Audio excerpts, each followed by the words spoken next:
Welcome to our YouTube channel! For today's video guys, gagawa kami ng mango float. Ipapakita namin sa inyo guys ang mga ingredients na gagamitin natin. Guys, Meron tayong mangga. meron tayong Nestle cream. Ayan. Dalawa yung gagamitin nating Dalawa Nestle cream natin kay guys. kasi kay kung natayok pa mo ni Agi kay itala. Daghan maday tayo to pagtanaw. Meron tayong gatas. Ayan. May condensed milk. Meron tayong condensed milk guys. Nawala ng takip. Anong takip? Kinuna na ni Heaven. Ayan. Meron tayong Zika. Grahams. Tatlong Grahams guys. At meron naman tayong leftover dito na crushed Grahams. Gagamitin din natin to guys. Okay. Ito yung matudlan na natin guys. Ito yung lalagyan natin mamaya guys sa ating mango float. Yeah. So, start na tayo guys. Start na.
Pagkatapos nito guys, lagyan na natin siya ng cover. Ito yung Cover, ika-cover na. lubong na siya, guys.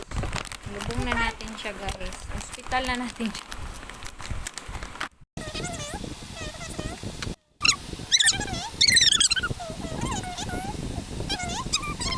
Ano, smile ba? Ayaw.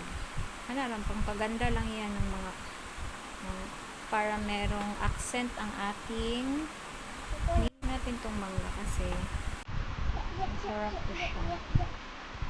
Yan.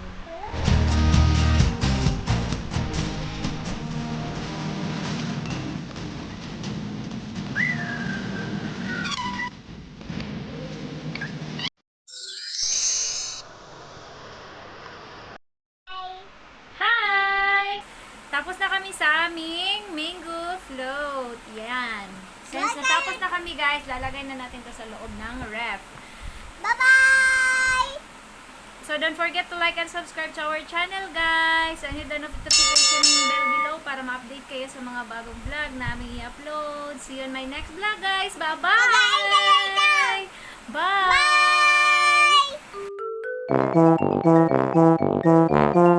Bye!